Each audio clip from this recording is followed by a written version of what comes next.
psicóloga Nerilyn Bonato para falar de uns assuntos muito relevantes hoje em dia, que se trata da saúde mental das pessoas. Devido à pandemia, muitos problemas surgiram e com ela o agravamento de algumas situações. E para falar a respeito disso, então, nós convidamos a Nerilyn. Seja bem-vinda, Nerilyn. Obrigada.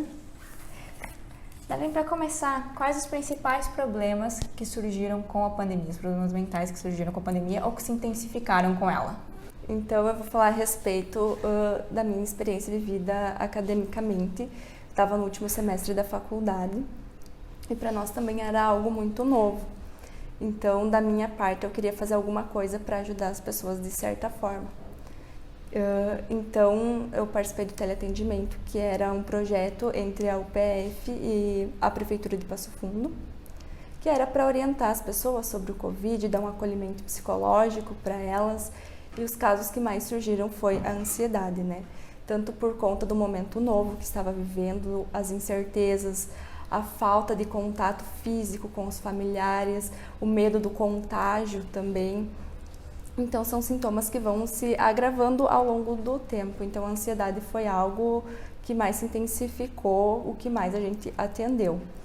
Então, o que é a ansiedade, né? Que as pessoas muito se confundem. É a preocupação excessiva. Então, foi a ansiedade que mais se intensificou. Pessoas que já vinham sofrendo ansiedade, transtornos ansiosos, se intensificaram mais ainda, né? Que o transtorno obsessivo compulsivo, que pessoas têm por mania de limpeza, intensificou também. A depressão, né, tem bastantes casos. E pessoas que começaram a adquirir esses transtornos, né? Uhum. Uma das coisas que tem acontecido, por exemplo, agora, com a flexibilização, com o relaxamento das medidas sanitárias, as pessoas estão voltando à normalidade e esquecendo, de certa forma, esses problemas. Isso tem mascarado, até enfraquecido esses sintomas, mas não acabaram com esses problemas, né?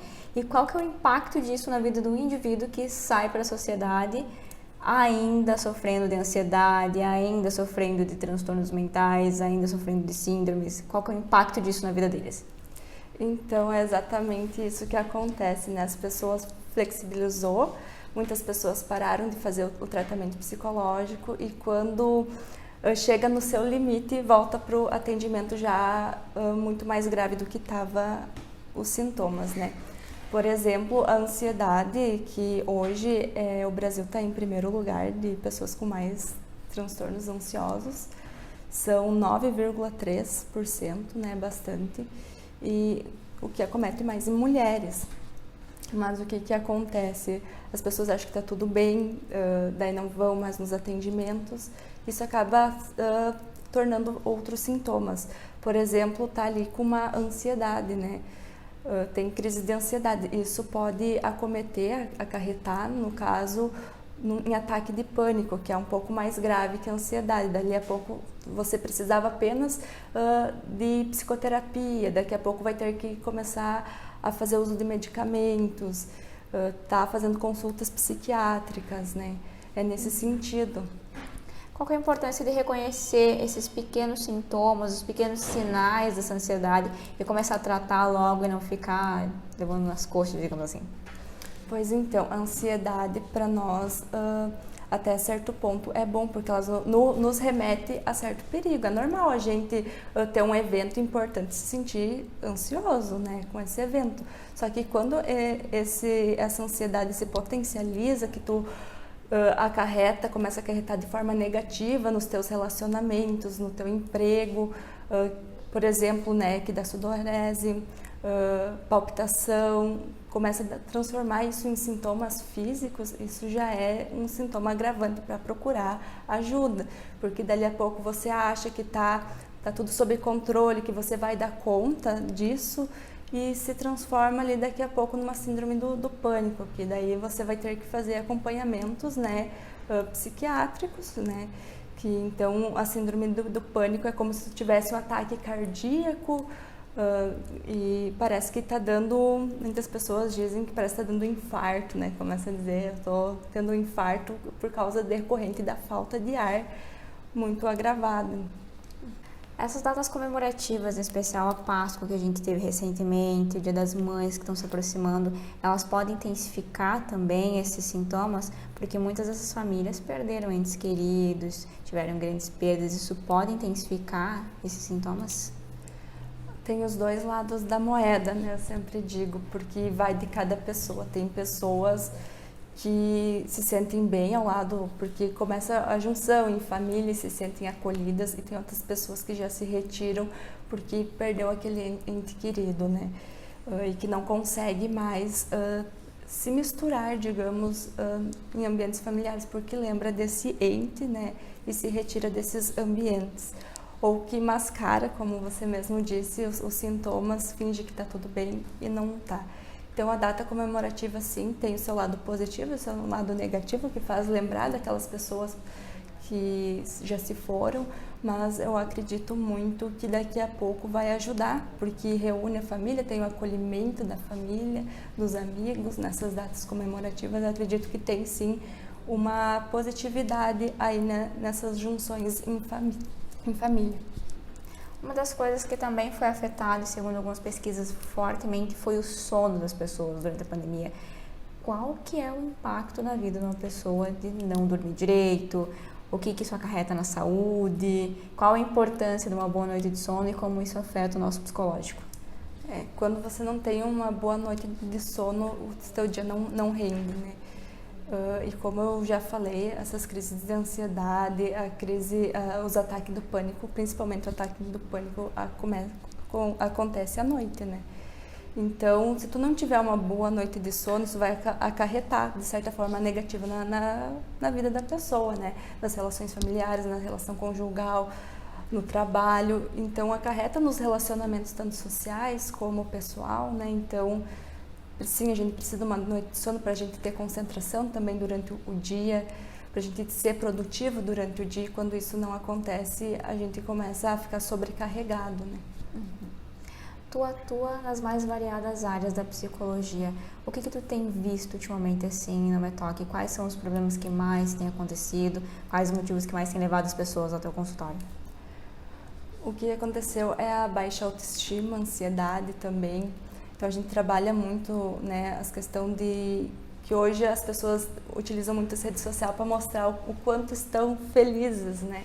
E isso não é a verdade, né? E as redes sociais mascaram muito a saúde mental da pessoa, a vida real da pessoa, então a gente trabalha bastante com isso. Ansiedade também, que é algo que chega bastante para mim. As crises de ansiedades que estão acontecendo também nas escolas, ataques de pânicos também que têm acontecido, que é algo misterioso ainda, do porquê tem acontecido isso. Muitos pais não procuram ajuda, acham que é besteira, tá procurando a psicoterapia, e isso quando vê tá lá na frente na vida dessa criança ou dessa pessoa, né? Mas é mais isso que acontece, eu sempre digo para os meus pacientes, né? Que os exercícios físicos, eles ajudam bastante no alívio da ansiedade. Não é uma cura, mas é um alívio, além da psicoterapia, né? Porque você descarrega o momento para si, então você descarrega toda aquela energia durante um tempo que tu tira para si, né? Então é bem importante também. Fala um pouco assim sobre a importância da terapia para as crianças, então. Tu estava falando sobre as escolas, tudo. Fala a importância de começar essa terapia logo. Pois então, a importância que tem é porque quando não se trata logo, seja qualquer patologia, qualquer sinal que a criança dê que não está normal, é que vai acarretar lá na vida dessa criança. Como é que ela vai se comportar dali? Muitas vezes se autoagride, daqui a pouco surge depressão, dali surgem outros transtornos, né, patológicos. Então é importante, né, que os pais vejam se aquele comportamento é normal, se não é do filho, prestar mais atenção, né, no que está acontecendo com o filho, como é que está na escola, para poder estar procurando daqui a pouco uma ajuda, né. Esses sintomas, eles podem ser confundidos, por exemplo, com uma criança mais hiperativa ou menos hiperativa, ou até uma malcriação da criança. Como que os pais podem identificar esse sintoma como sendo de algum problema que está surgindo e não uma coisa corriqueira? É que hoje muitos pais também não assumem, né? Porque no sentido de que estão muito ausentes na vida dos filhos, porque hoje sim a vida está mais corrida, né? Porque o trabalho está mais pesado, precisa trabalhar, chega em casa está cansado, e daí o filho quer atenção, né? E muitas vezes às vezes a falta de atenção, que daí a criança tem essa hiperatividade, da autoagressão, daqui a pouco surge transtornos ansiosos neles também, às vezes presenciam briga dos pais, mas nesse sentido, assim, hoje eu não faço atendimento com crianças, né? Eu tenho pouco contato com crianças nos dias de hoje, mas a gente vê que todo o comportamento do pai acarreta assim na vida do filho, que o filho está presenciando em casa. E quem quiser te contatar, fazer uma terapia contigo, conversar, marcar uma consulta, como é que pode fazer? Pode entrar em contato comigo no WhatsApp, né? Eu tenho as redes sociais também, o Instagram.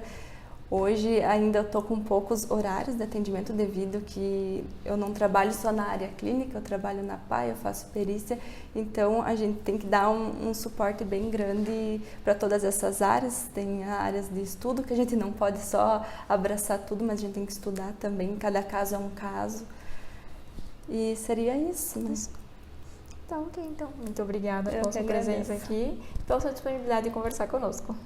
Obrigada, eu que agradeço por levar informação, né, às pessoas, levar conhecimento, isso aí.